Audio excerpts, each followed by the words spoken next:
All right, so today we're diving into something a little bit different. Yeah. We're talking stage fright, but not the usual like self-help, Right. kind of pep talk stuff. Yeah. Yeah. We're looking at this guide for slam poets. Oh, wow. That's like, interesting. it's very dramatic, okay. and it promises to teach like psychological manipulation. Oh, okay. It's really wild. Interesting. It's like Machiavelli meets spoken word.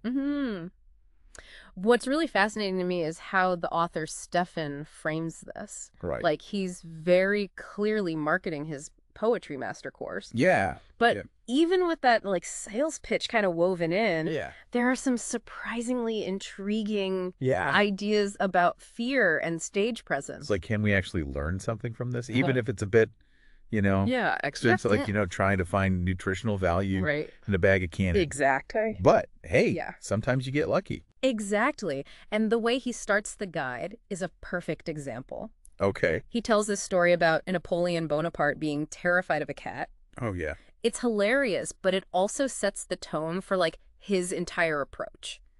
I mean, picture Napoleon, the emperor, who conquered Europe, cowering from a house cat. Yeah.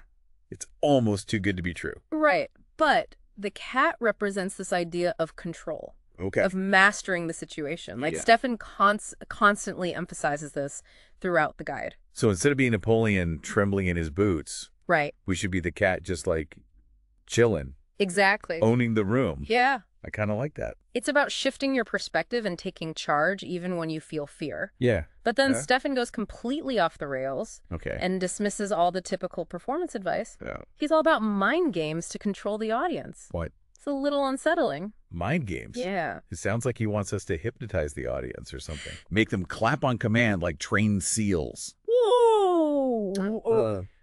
I think it's important to understand what he means by mind games. Oh. It's not about manipulation in like a negative sense. Okay. He's talking about understanding how to create an impact and shape the audience's experience. So instead of hoping the audience connects with us, we're actively guiding their reactions. It's more intentional.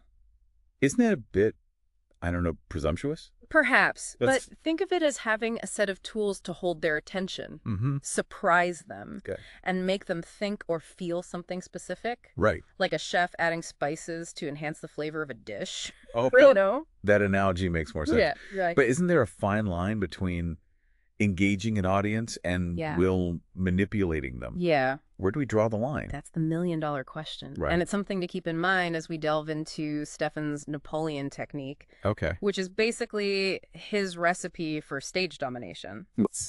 The Napoleon technique. It's all about playing with vulnerability and surprise. Yeah.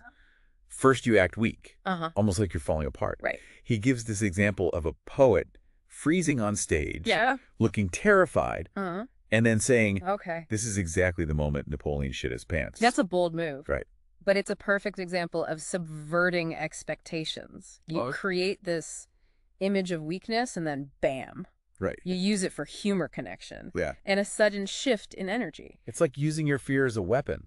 Exactly. Talk about turning the tables. It's a calculated vulnerability. Right. Designed to throw the audience off balance and make them pay attention. Then step 2 of the Napoleon technique is to distract the audience with a calm delivery. Right. Lull them into a false sense of security and then hit them with a sudden change in energy or volume. Think back to the cat analogy. Okay. The cat seems harmless, even playful. Right. And then pounce. So even though Stefan's using this over-the-top language about mind games and manipulation, there are actual psychological principles at work here. Absolutely. Interesting. Our brains are hardwired to respond to novelty, surprise, and shifts in patterns by consciously playing with these elements. Performers can create a more engaging experience for the audience. Okay, that actually makes a lot of sense. Right. Maybe this Stefan guy isn't completely off his rocker after all. He definitely has a flair for the dramatic. Yeah. But his core message is this. Be the cat. Not the emperor. Right. Choose confidence and control over succumbing to fear. Right. But there's more to it than that. Oh. More cat wisdom. Do tell. I think the cat also represents adaptability and understanding the audience, their reactions, and adjusting your performance based on that. Interesting. Almost like the cat studying its prey. So you're not just strutting around on stage like you own the place. Right. You're actually paying attention to the people watching you.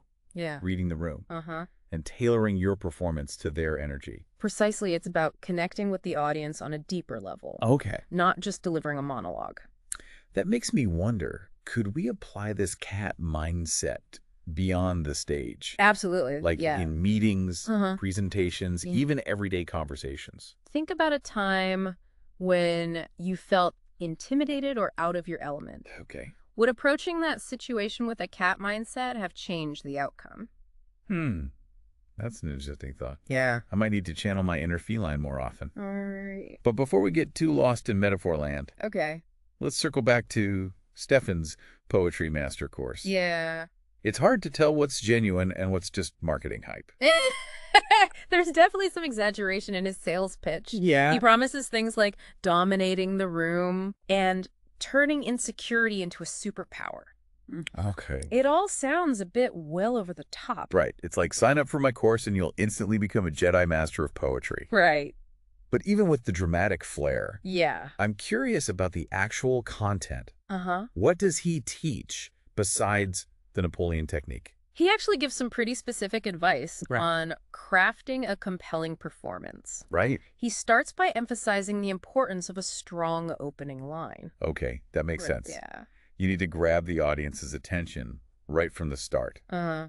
Especially in a slam poetry setting. Yeah. Where you're competing for their attention. Exactly. And he suggests using unexpected or even provocative opening lines. All right. Instead of traditional greetings. Okay. Like, I'm here to tell you a secret. Or this poem will change your life. Ooh, like that. Yeah. It's like a movie trailer that gives you just enough to hook you. Right. Without revealing the whole plot. Yeah. Exactly. It's about creating intrigue and setting the stage for something memorable. Okay. He also talks about using sensory language to paint vivid pictures with words and make the audience feel like they're experiencing the poem alongside you. Sensory language? Yeah. So not just telling the audience what happened, but making them feel it. Yeah. See it. Uh-huh. Smell it. Exactly. He gives examples like describing the smell of rain on asphalt. Okay. Or the taste of salt on your lips after a swim in the ocean. Those are great examples. Yeah. It's like you can almost experience those sensations yourself. Right. Just by hearing the words. He also emphasizes the importance of varying your rhythm and pacing. Okay. Creating highs and lows, moments of tension and release. Right. Just like a musical composition. So not just droning on in a monotone voice. Right. Got it. He even recommends picking out a few friendly faces in the audience. Oh, okay. And making eye contact with them throughout the performance. I guess that makes sense. Yeah. It's easier to connect with individuals than with a faceless crowd. It's like you're having a conversation with them through your poem. And finally, he stresses the importance of ending with a bang. Okay. A mic drop moment. That leaves the audience with something to think about. Cool. Long after the performance is over. The mic drop moment. Yeah. I love that. Uh-huh. What are some examples he gives? He talks about a poem about heartbreak. Okay. Ending with the line, and that's when I realized love is just a word for the space where you used to be. Wow, that's powerful. Yeah. It's like a punch to the gut, but in a good way. Exactly. It's the kind of line that stays with you long after you've heard it. Yeah. It's like planting a seed in their minds that just keeps growing even after the show is over. Exactly. It's about creating a lasting impact, not just entertainment.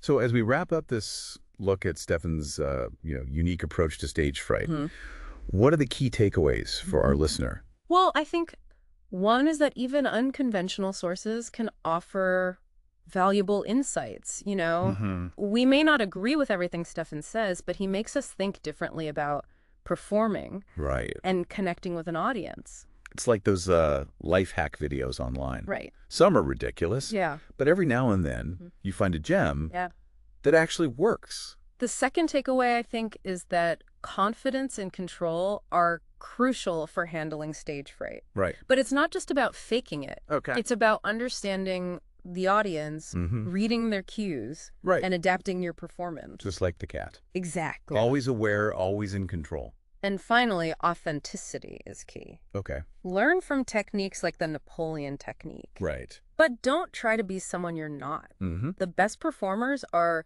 genuine and true to themselves. Find your own voice, your own style, your own way of connecting. Yeah. Maybe Stefan can point us in the right direction, but ultimately, we have to forge our own path. Well said. Speaking of Stefan, he'd probably want us to remind everyone about his Poetry Master course. Well, of course. He promises it'll turn you into a poetry superstar in just 7 days. Right. But on a serious note, if you're interested in exploring slam poetry and performance techniques, his book, Poetry Master Poëzie Craft in 7 Tagen, might be worth checking out. Absolutely. Just remember to think critically. Right. Find what works for you. And stay true to yourself. Wise words. Thanks for joining us on this deep dive into the wild world of stage fright. And remember, be creative. Stefan would be proud. Until next time.